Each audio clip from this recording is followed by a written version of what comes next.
Good evening. I'm going to call this meeting to order at 7 o'clock. I'd like to welcome Virginia Maroon.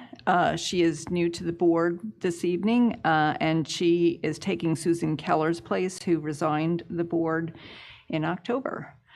The public comments. So does anybody have any public comments on agenda items?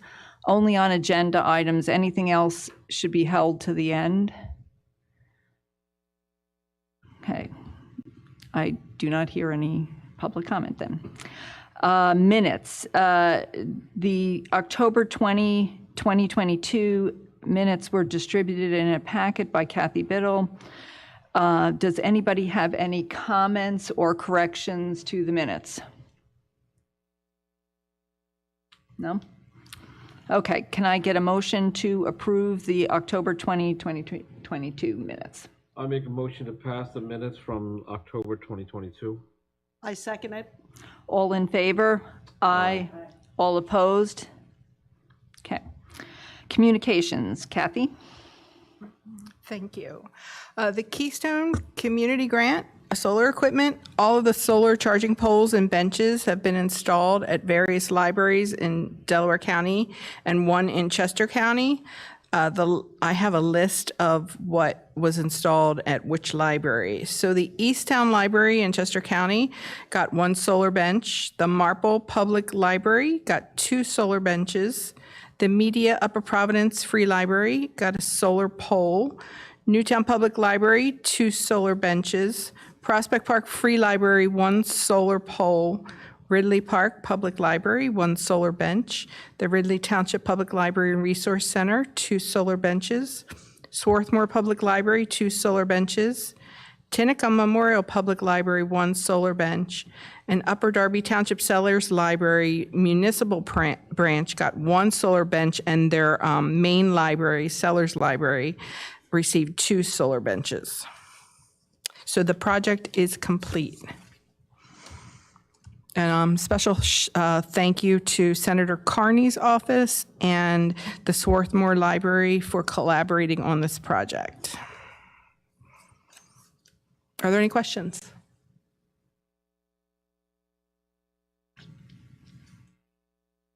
No. Oh, okay.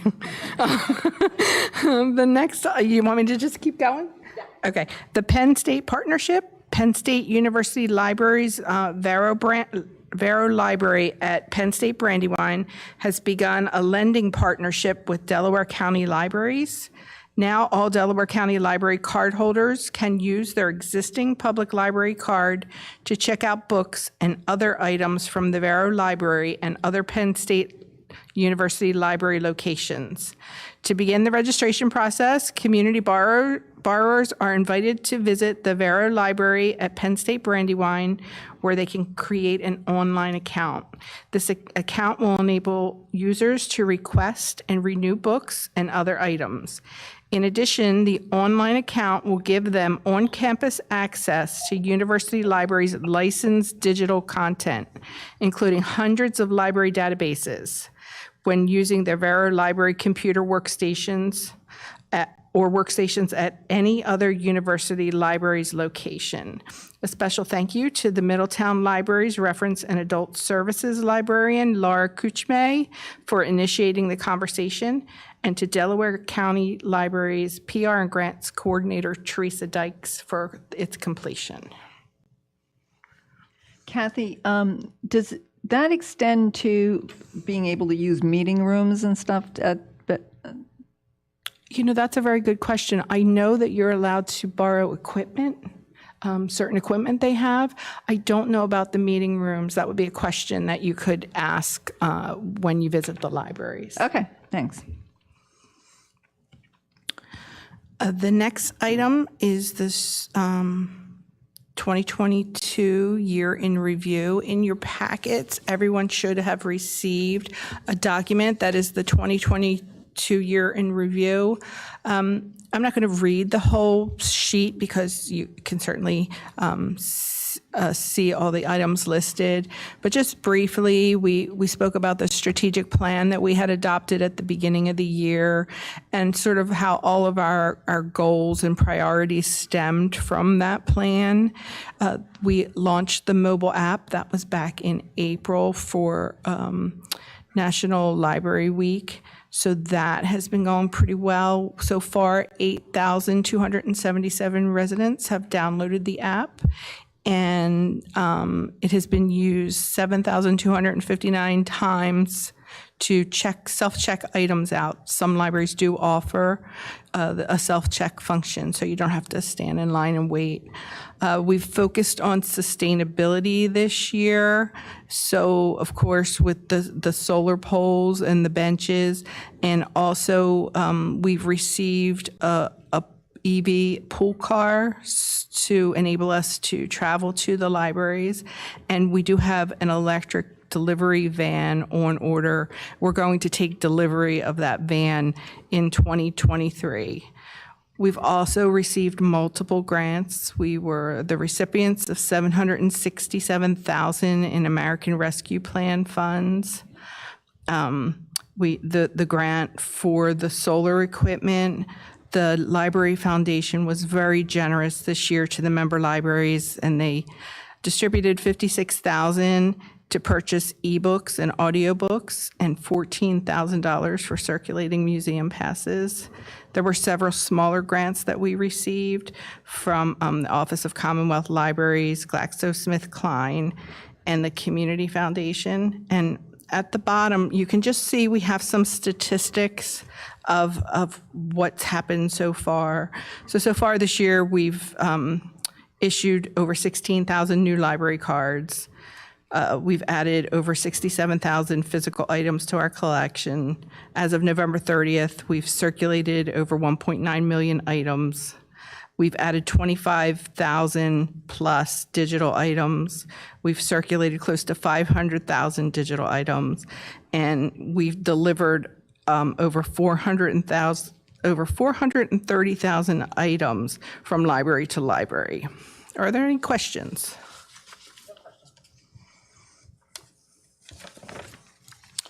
Okay, so the next item is the strategic plan update, and I'm going to turn that over to Assistant Director, District Consultant Annie Lepley.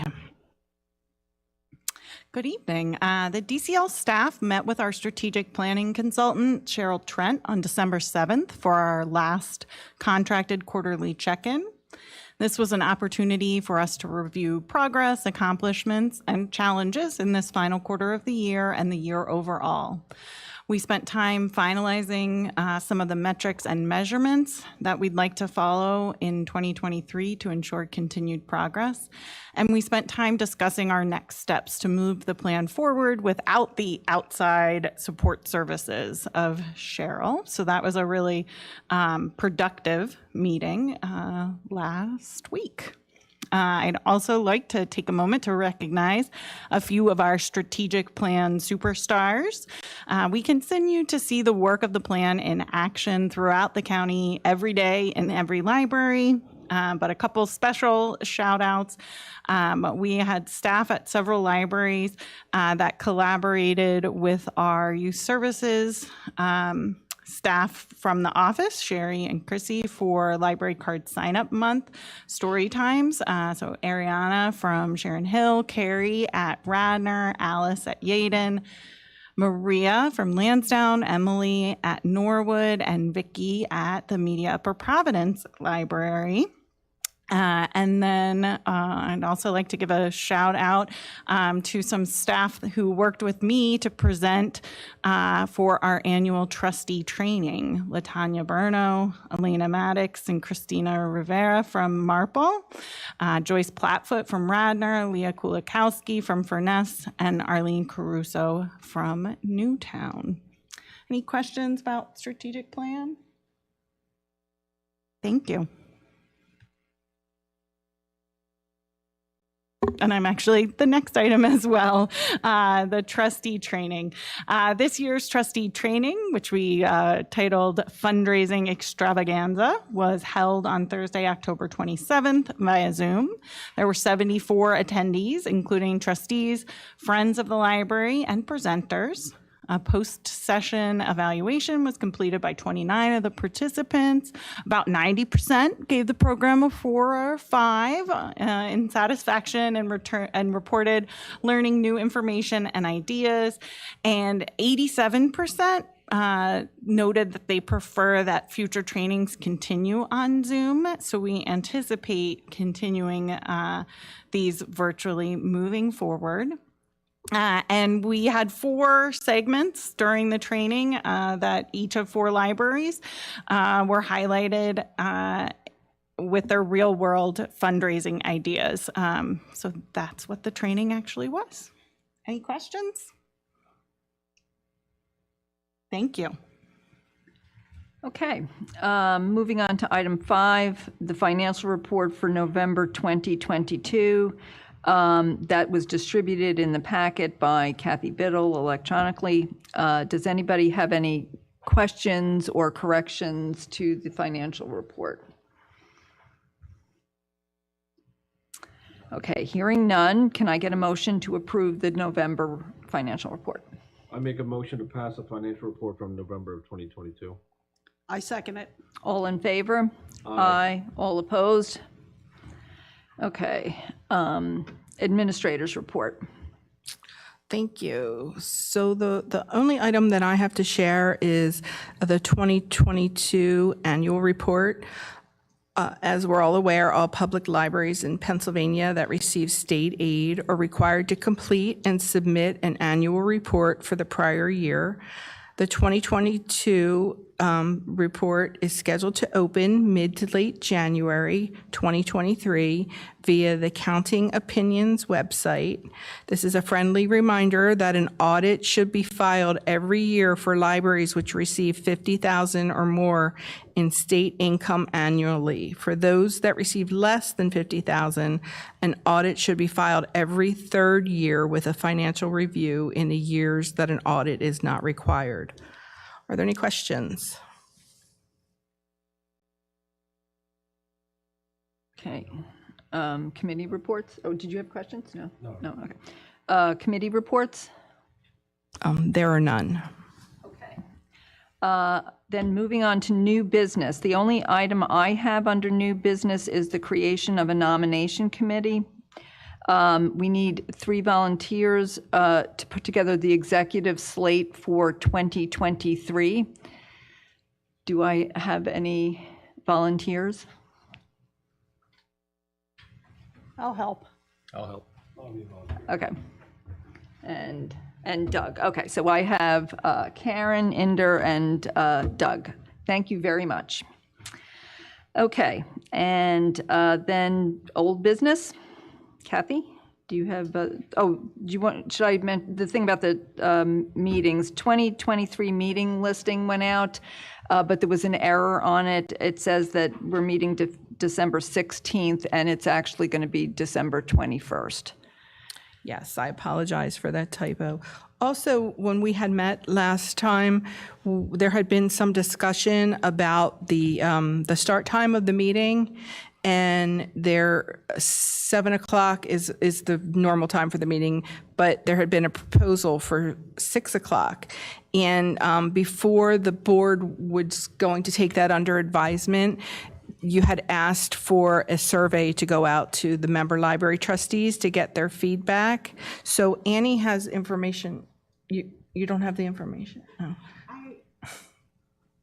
You know what? I didn't bring it with me, but I can, from memory, a little more than 50% wanted to keep the meeting at 7 o'clock, but there was still a large majority that were in favor of moving it to 6. So we had suggested shifting to 6:30 as a nice compromise, since there was such a, split between the two, between the options. So how does the board feel about that? Would 6:30 pose a problem for anybody? No. No? be perfect. Okay, I'm fine with moving it to 6:30. Do we need to have a motion to approve that, or? Yes, if you could make a motion and then vote, and then I will send out a public notice. Okay, So I'll make the motion to pass this time change for the upcoming 2023 meetings. Yes. to be 6:30. Second it. Yeah. And Karen, you second? Yes. All in favor? Aye. All opposed? The motion passes. Madam Chair, I will notify the member libraries tomorrow via email so that they can let their trustees know. Thank you. Thank you. Okay, plans for state aid? That's me again. Plans for state aid were due on November 4th, and all libraries were able to complete and submit their plans. We did have 4 libraries that required some revisions, but these were all addressed and resubmitted to the Office of Commonwealth Libraries by their set deadline. So at this time, we are all set across the county for our plans for state aid. Thank you. Okay, and the audits, financial reviews, you just spoke about that, right? Yeah, at our October meeting, I reported that 23 member libraries and DCL had submitted audits or financial reviews by the October 1st annual deadline.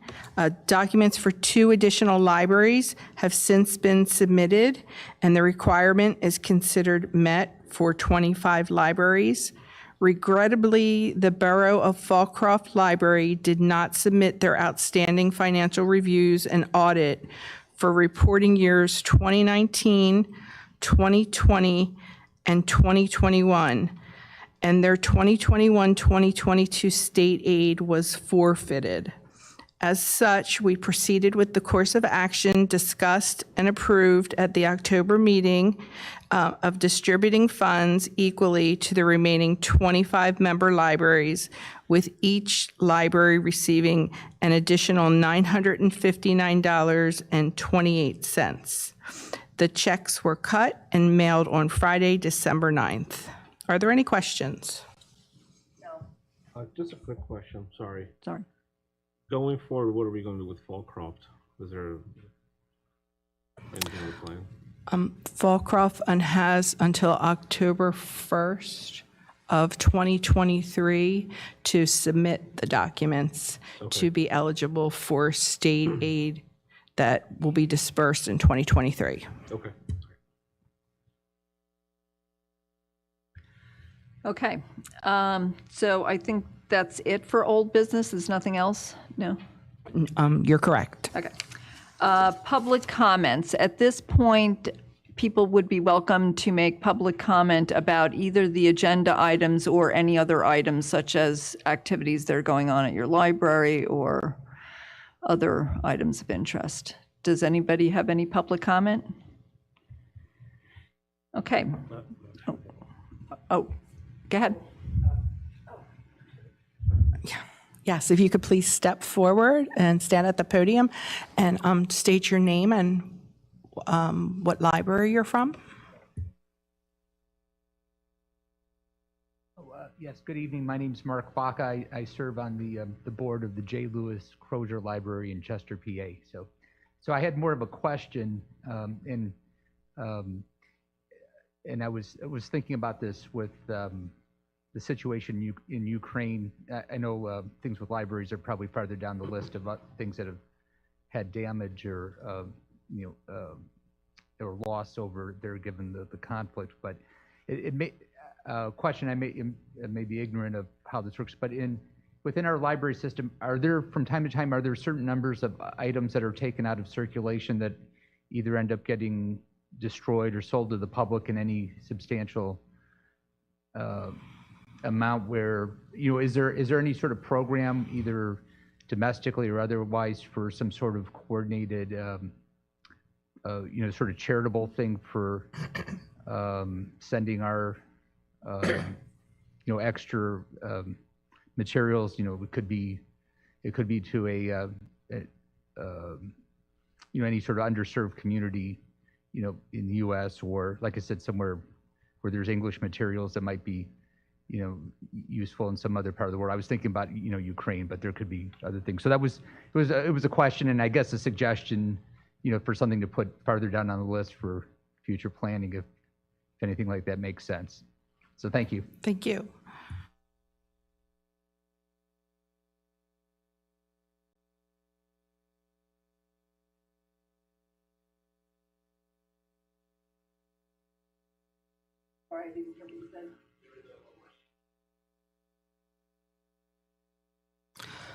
Actually, public comment is for in person.